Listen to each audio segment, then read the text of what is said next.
Bienvenidos and welcome back to Puro Pinche Gol, the podcast where we discuss all things USMNT y la selección mexicana. My name is Adrian, and I'm joined once again by my co-host and Tocayo, Adrian. Adrian, how you doing, man? Hey, dude, I'm doing all right. All right. Happy to be here again with you. Very interesting episode, but I'll let you continue with the intro. Yeah, it's going to be an interesting episode that we kind of hadn't planned on doing, but this is episode 6, where we'll be discussing the breaking news of the statements that were made by the US Soccer Federation and Gregg Berhalter today. Before we get into it, just want to say if you haven't checked out our previous episode, please go ahead and check it out. We discussed our thoughts on key USMNT and the 3 players' transfer values and previewed the January transfer window. So it's a great episode full of a lot of insight there. Adrian, before we start, where can listeners find us? Hey, they can always find us on YouTube. Don't forget to subscribe, hit that like button, and turn on the notifications. Yes, sir. Thank you. All right, man. Well, let's just hop into it. At around 1:45 Central Time today, U.S. Soccer Federation tweeted and published on all their social media accounts a statement. The U.S. Soccer statement isn't really too long, so I'm going to read it here for all our listeners, and we'll kind of summarize Gregg Berhalter's statement afterwards.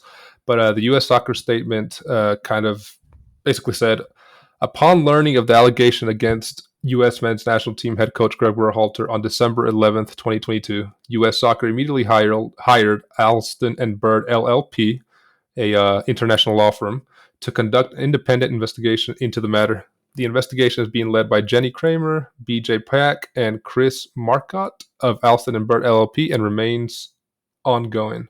Through this process, U.S. Soccer has learned about potential inappropriate behavior towards multiple members of our staff by individuals outside of our organization. We take such behavior seriously and have expanded our investigation to include those allegations. We appreciate Greg and Rosalind, Greg's wife, coming forward to speak openly about the incident. Consistent with our commitment to transparency, we will share the results of this investigation publicly when it is complete. U.S. Soccer condemns violence of any kind and takes such allegations very seriously. Last month, U.S. Soccer launched a full technical review of our men's national team program. With the review investigation ongoing, U.S. Soccer will announce who will lead the January men's national team camp in the coming days. We look forward to building off the performance in Qatar and prepare the journey towards 2026.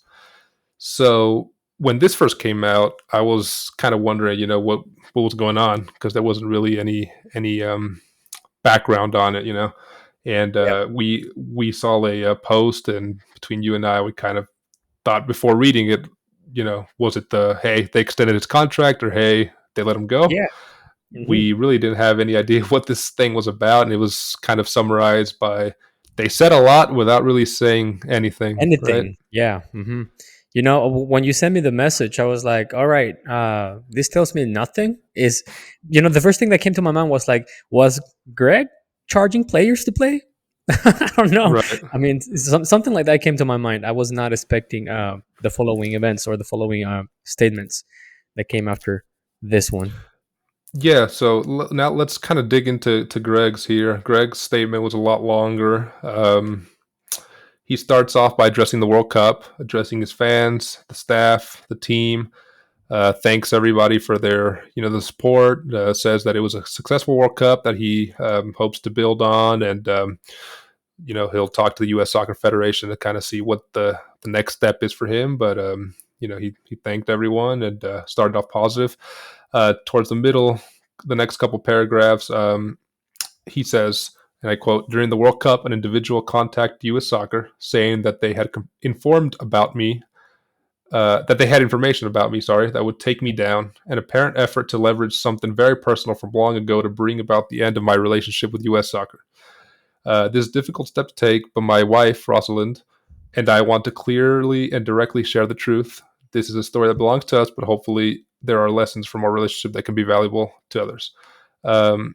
So, without reading the whole paragraph, or the whole multiple paragraphs, pretty much takes place 31 years ago when him and his wife, or girlfriend of 5 months, were 18, had gone out drinking. They got in an argument, and he seemingly kicked her in her legs. They broke up. He he sought counseling. He told his family, told a couple personal friends. She told her family, told a couple of her personal friends, and yeah, they broke up. And 7 months later, she contacted him again. They kind of talked it through, worked it out, and since then they've been happily married for 25 years. Have lived in multiple countries, coaching, playing, have 4 kids. Seems that they put it past them, and have a good life now. He says in his statement here, there's no excuses for my actions. It was a shameful moment and one that I regret to this day. At the time, I immediately apologized to Rosalind, um, and I take full responsibility. The authorities were never involved in the matter. I voluntarily sought counseling, um, and to this day, that type of behavior has never been repeated. So let me see. Yeah, so I mean, he released a statement to show transparency. He cooperated with the U.S. Soccer investigation, and yeah, what are your thoughts hearing that? Man, this is a very difficult uh, conversation to have. Um, of course, first I want to say that PPG does not condone violence in any way whatsoever. We don't condone violence in any way. Um, it's I guess we can go part by part, right? The blackmail comes in either. Does it happen like during the World Cup or shortly after the U.S. gets disqualified? I think it was during the World Cup. Let me see what he says here before we say anything. Let me see. It looks like it's during the World Cup. He said during the Yeah, World during the Cup. World Cup. Yeah, So, I mean, it doesn't really matter, right? If it's during the World Cup or after the World Cup or before the World Cup, it doesn't really matter. I guess this individual was, I don't know if this individual was seeking to get any kind of, personal uh, vendetta or reimbursement or any kind of like trying to put some leverage on the situation, trying to get money or whatever it is. Um, but this is one of those things that it lives on a very like gray area. It's it's a very thin line between what he did and the, I guess, consequences of his actions, right? And how things right. panned out after that. It's, I guess, the only thing that we can say is that it's a situation of we gotta believe what he says, right? And the fact is that he's been with Rosalind for the last 25 years. I guess for the after this incident, I personally don't know the guy, right? Um, but I think we can all say, I mean, I'm not trying to justify him. All I'm saying is I think we all can agree that when we are teenagers or 18 years old, right, we don't really think straight, and if you add to the situation alcohol, uh, and a heated debate, whatever the situation was, I don't know what they were arguing about, but I'm pretty sure it was something maybe pointless. It's Man, it's tough, dude. I really don't know what to say in this case. Yeah, definitely a fine line, and one that, like you said, I mean, you gotta be careful how you address it. It was so long ago. We all make mistakes, and he was 18, 31 years ago. Yeah. Um, kind of doing a deep dive into this. There's a couple points I kind of want to run by you here. Mhm. Um, One of them you kind of discussed that I had written down here. Should he be held accountable for something that was done when he was 18? You know, this job, and should he? I guess to a lesser extent, should he still lead this team after this incident? This job. I'll start by saying that I don't obviously I don't know him either, and I was never a huge fan of his hiring for this job.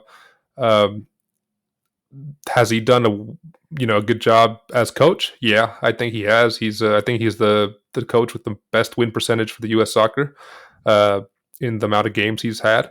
Um, but you know, I don't think he should personally be fired or let go because of this. I think that decision should be made based off his soccer merit and his performances as coach and his results as coach. Um, you know, he addressed it. He addressed it to the media, a very personal matter for him and his family. Um, US Soccer addressed it. It's I guess been handled to an extent. And I just don't think someone should lose his job for something that happened 31 years ago. Although, you know, obviously PPG no to violence. Obviously, it wasn't anything, you know, to sweep under the rug about. Shouldn't be violent with anyone.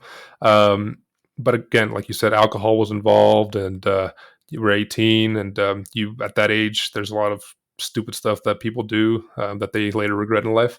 Yeah. Um, Yeah. so you know, to an extent, I think he's been held accountable. He had to come out and, you know, address this embarrassing public or private issue to the public. That in itself, it's kind of a punishment in a way. But I don't think he should be let go for that. Uh, that should be made on the soccer, you know, side of things. What do you think? Yeah. I mean, I agree with you. I personally don't think that he should be judged on this specific situation and claim that he's getting fired because of this and not his actual performance as a manager. Um, I also want to say that I just want to clarify to everyone that we're not trying to justify him in any way. Um, we're just trying to put some clarity into this, right? And it's one of those situations where you ponder: is it okay, or is it valid to judge someone from what they did by what they did in the past, or cast some sort of judgment on someone by an activity, or I don't know, not activity, but something that they did several years ago. um, it's difficult because we all change, we all go through a series of different experiences through our life, and it's up to us to put in the work to make those bad things disappear and ensure that we become better persons, uh, better individuals. So going back to, I guess, the football side of things, right? Uh, this definitely can tarnish his tenure as the USMNT coach. Um, I think if the US Soccer Federation was looking for a way out and cut him loose, this could be the one thing that they say, you know what, we just want to wash our hands. Right, Thank you, Greg, but no thank you anymore. I don't need you. We don't condone violence, and we're just gonna cut you because this sucks. right, Um, Now this also gonna put a target on his back, and not necessarily to get virtual signal by other people, but it's gonna be difficult for him to find a different gig just because of this. Uh, he can justify, well, not justify, but he can explain himself as much as he wants to, and he needs to, right? But at the end of the day, it's always going to be a PR uh, right, difficulty with him, meaning that there's going to be groups of people saying like, well, why is X and Y and Z team or federation hiring a wife beater, uh, or I guess woman beater, right? Someone who right. who is violent towards women, which we all agree that that shouldn't be a case in any way with anyone whatsoever. Uh, so, uh, and it's Yeah, no, I agree with you 100%. I think I have in my notes here that, you know, it's going to be a PR nightmare for him, for US Soccer, and for any club that tries to pursue him to be coach. Um, I yeah, hadn't thought about it as a way to the US Soccer if they were looking for a way out to wash their hands and just start over. Now they have an easy way out. yeah, Um, and they're gonna look good. Like I think the U.S. soccer is if we look at the whole picture, right, and we think of who is, I guess, in good standing here, or who's gonna have like the advantage on this specific situation is the U.S. Soccer. They have a win-win situation, right? Because Right. if if they fire him because of this specific allegation, right? Regardless if he came out, put out a statement, and explained the whole thing, how it happened, and how Rosalind um, was uh, very kind to him to forgive him and move on past that specific incident. Um, they if they fire him, people are gonna say, all right, the U.S. Soccer stands to their values. They they uh, they they protect, or they are against violence, and specifically violence against women. And it's gonna be good for them if they keep him as a coach, right? I think Right. that it wouldn't be a bad situation for them in any way, because I can think that they can spin it around and say, he put up the work. He went to therapy. He worked on himself. Um, you know, him and his wife are living a normal life. They have forgiven each other, and they have decided to work on these specific rough patches of their history, right? Um, Yeah. and they get to keep a decent coach uh, who is lining up uh, for the next World Cup. So the U.S. soccer is kind of, like, to me, the U.S. soccer is like, for them, it isn't necessarily like a big deal, even if Triple G stays.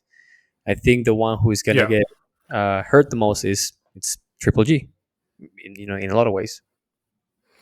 Yeah, it's not really a lose lose situation for the U.S. Soccer No, Federation. whatsoever. Yeah, they'll look good if they let him go. They'll look good, I think, if they support him and say, he seeked help, he seeked therapy, he doesn't do this Mhm. anymore. Obviously, this was so long ago, and he's liked by the team, and he's done well.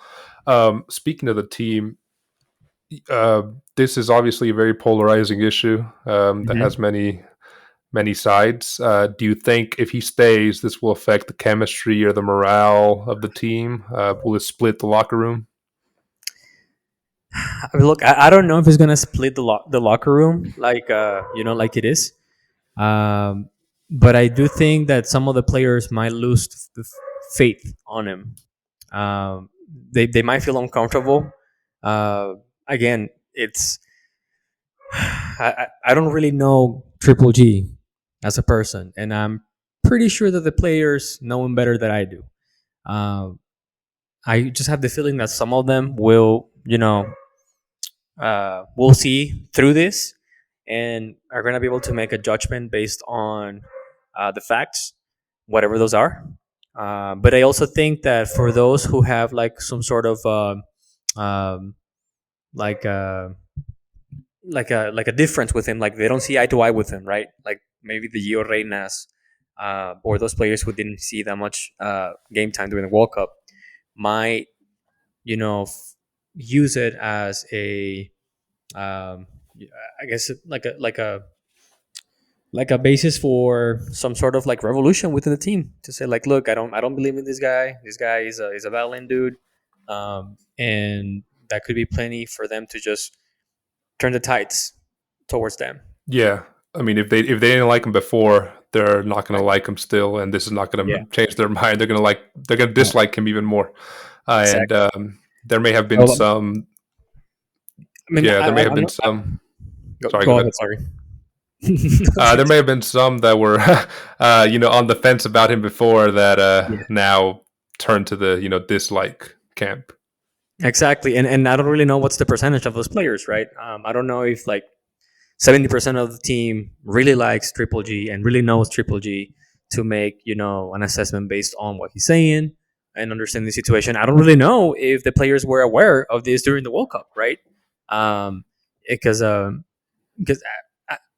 I believe that they weren't aware of the situation, or if they were, they decided to believe him in any way, because I mean, we can assume that they decided to, I guess, follow him or understand his situation prematurely because we didn't see any divide in the camp, even with the Gio Reyna stuff. Right, and I think the Gio Reyna stuff was something completely separate. That it could have been just because he was recovering from an injury and he didn't really want to risk him playing that much at the time, or had other Yeah. formation. It was a formation issue or a player issue. It wasn't really a an issue with this. There's been a lot of tweets and rumors going around that no, it was the Reina family that kind of because the Reinas are apparently really close with the Berhalters, and Oh. yeah, and the story says, only close friends and close family knew about this, and they're one of the close friends. I mean, they're not. I don't know if they're one of Oh. the close friends that knew about this, but they're apparently Shit, they go dude. really well back. Um, so there's been some rumors of that. Obviously, we're not going to discuss that because they're just rumors Yeah. at this time. But I think the whole Reina thing was just a player based problem. But yeah, man, I agree with you on the chemistry of the team. It can be affected definitely, and the fan base equally. It's going to be Yeah. as polarized, and Hmm. that's difficult to kind of go forward with regarding regardless of what decision the U.S. And Soccer does. this is a very sensible subject too. It's one of those subjects that I guess for better and maybe for worse has become a very mainstream kind of subject, and I think it's a good thing, right? It's a good thing that uh, we are that people are voicing these kind of concerns, that people are um, you know expressing what they think and how they feel, and that they're opposing this kind of violence, which is great. That's awesome. But I also fear that in a country as polarized as the U.S., if Triple G stays, that we might see some displays of animosity, not animosity. I guess what would be the antonym of animosity? Yeah, Uh, anima- is it animosity? yeah, animosity. You're right. Okay, yeah, I guess an animosity towards Triple G, and we might see like I don't know, like some banners going around, or protesters showing up and doing this and that. And I mean, as much as I like people standing up for this kind of issues and ensuring that those who are uh, uh, like showing support for the victims, right? Um, that's always great, but I just feel that this is going to put like a big stain on the U.S. soccer effort on showcasing to the rest of the world and ensuring that they establish a good future in terms of values and PR, as well as continuing expanding the growth of the sport in the country. So it has an impact Yeah. almost pretty much everywhere, dude. Yeah, definitely a big stain on Greg and his legacy and tenure on the U.S. team. It sucks that it had to kind of result to this. Regardless if you're a fan of him or not, blackmailing him's never okay, and that's just a really crappy thing to do and a crappy way to kind of have to deal with this for Move him things and his forward, dude. family. Yeah. Yeah, and yeah, I mean, should it has been made clear, or should U.S. Soccer have made this public earlier? I don't know. There were some rumors going around that they could have avoided all of this if they had, or maybe been able to address all this in the World Cup. I think they released it, at the perfect time. This would have only made it worse in the World Cup. Yeah, Imagine definitely. this coming out during the World Cup; it would have just polarized everyone. Um, but yeah, man. I mean, you know, crappy situation to be in for him. I do hope that he, regardless of what happens to him in the future as a coach, I hope the decision is made based off soccer merit and his results, and not based off this situation that happened 31 years ago. And of course, again, we don't condone violence, and you know, sucks that happened, but yeah, Like, I yeah, I mean, mean, you don't want people losing their job. Like, right, it's just a bad situation for them, for their family, um, and specifically for this kind of for this kind of situation where uh, it's very personal Of course, you don't want to share it just because of the nature of the situation, right? I don't think anyone is proud of having this kind of allegations or stories with their partners. Um, but I it's I don't know what to think, Adrian. I don't know if the timing was correct. I mean, I think I agree. 60% of myself agrees that this is probably the best time that they could have released it. This also makes me feel that the U.S. soccer it's I guess leaning towards believing or standing with Triple G. Hmm. Uh, I like I don't know if they're launching the investigation just to make sure that they are following the facts and not necessarily falling prey of blackmailing, which is also not fine, not good. For this specific scenario, though, I think it was whoever was trying to blackmail Triple G was a big coward, especially if it's someone within his inner circle that knows Right. the whole story, right? Because it looks like they were not trying to hide it in any way. But it's one of those things that you don't go around telling people that hey, I kicked my then uh, girlfriend, and we're still married now. I don't think he's proud of that, and I also don't think that he was trying to hide it. I think it's just one of the situations that you know, again, you don't sit down at a dinner table and start saying like, "Hey, well, let me tell you about that time when I was 18, I got drunk and I kicked my Right. girlfriend in the legs." Right?